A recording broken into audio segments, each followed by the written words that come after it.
Project, freaking dope. Jordan 1's freaking dope, yeah. Welcome to the Dean Project Show. I'm Munchie the Straight Edge Nutcracker, and over here we have your high host, Dan Frampton. Thank you for that lovely introduction, Munchie, and thank you for joining us here today on the Dean Project Show. So, Munchie, you ready to talk sneakers?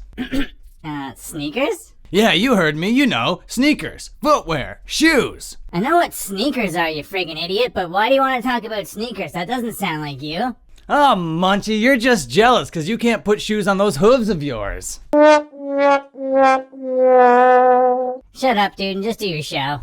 To be honest, Munchie, I would have agreed with you up until about 3 months ago, but today I want to talk about the most hyped shoe of all time, the legendary, the 35-year-old Jordan 1. But before I jump into all of that Jordan 1 nonsense, just hit that subscribe button. I'm almost at 500. That's 1,000 subscribers. So if you could just help me get up that hump, that would be amazing. I only need 8 more subscribers, and then boom, 1,000. And while we're at it, let's try to get this video 20 likes. 1,000 subs, 20 likes. 1,000 subs, 20 likes.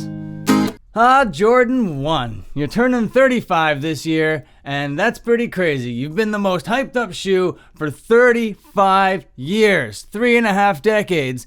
And to be honest, man, if I could talk to you just for a little bit, Jordan 1, I always thought you to be kind of boring. I always dismissed you, Jordan 1. Now, for the longest time, the Jordan 1 just to me looked like generic sneaker X, you know? Just a placeholder for any sneaker ever. I've always been more of like a skate shoe guy, you know, like Van slip-ons, that kind of thing. Or, you know, my favorite kind of shoes is obviously like the Converse All-Stars. And the Converse All-Stars are a basketball shoe, and they're even more legendary, and they're even more iconic than the Jordan 1. So I was like, I'm good with the Converse. But earlier this year, I started watching some shoe YouTubers, or shoe tubers as they're called, you know? And some of them are pretty good, some of them are pretty lame. Like the hype beast version of these guys, I just want to stay away from those guys, alright? They're so disgusting. But there are some good YouTubers out there that aren't cringe that talk about sneakers. And seemingly every time that there's a sneaker drop, there's a new version of the Jordan 1. Okay, so much so that people are thinking like they're overdone, they're overhyped. We need a break from the Jordan 1. Stop with all these different colorways. But then I put all like the pieces together. Like the Jordan 1's been around for 35 friggin' years,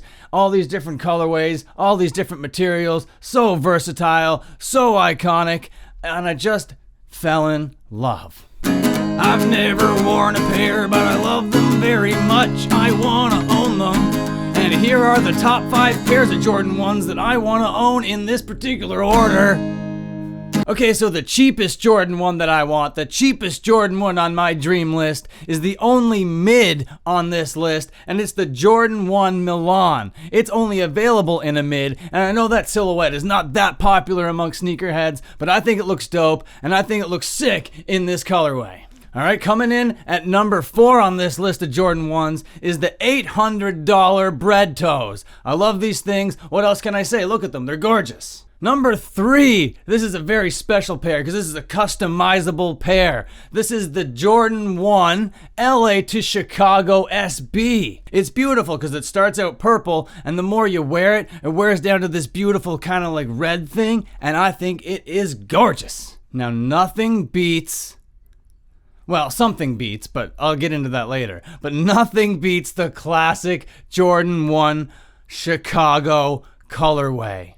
But you know what just makes that a little bit better? The off-white collab of it. This thing is gorgeous. This thing is like a $6,000 sneaker that I eventually will own one day once I have $6,000 to spend on a pair of shoes, and you know I'm gonna wear them. I'm not gonna be one of those sneaker guys that buys the $6,000 pairs of shoes and just puts them up here on the fucking background so you can be like, look at all the clout that this guy has. Look at those beast-ass shoes. Nah. They're gonna be my wearing around shoes. I love these things. Look at them. Don't you want them? Well, the best Jordan 1, almost by a long shot, to me, is the reverse swoosh found on the Travis Scott collab in the high top and the low top. Now, both of these shoes are in the #1 spot because they are the same collaborator, but they are two completely different colorways on this shoe. Look at them. They're beautiful. They're gorgeous. They're about $3,000, so they're a little bit cheaper than the Off-White collab. So I might settle for these ones, but I don't consider that to be a settle because personally, I love the reverse swoosh. I love this design. This is a great pair of sneakers. And so many colors, and so many materials on the Jordan 1. Such a versatile sneaker, can be worn with any outfit.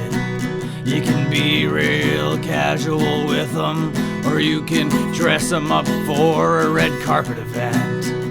You can dress them up or dress them down. They can be fancy collaborations like the Dior one, or they can be kind of plain. But they're all kind of sick. These Jordan ones, are they overhyped? Maybe. Are they overdone? Maybe, yeah. But I don't think that they should stop right now or stop anytime soon because they are so nice. They're so great and I want them all. They'll go with anything in my closet and then some. I'm on StockX ranking them, and I'm drooling over them all. I wish I could own just one pair of Jordan 1s. That's all I need. I've turned 35 this year, and so has the Jordan 1, so it seems very apropos that I get them this year before my birthday in August. That would be fucking amazing. And that's just it. It's just the longevity of this sneaker design that really won me over. It's been around for such a long time, and it's still as dope as it was before. And Nike knows that we love these shoes, so they just keep hiking the prices, and they keep collaborating with people that they can hike the prices even higher with. And then their sneakers app is a whole thing, and the whole culture around it is very questionable, and that's a story for another video.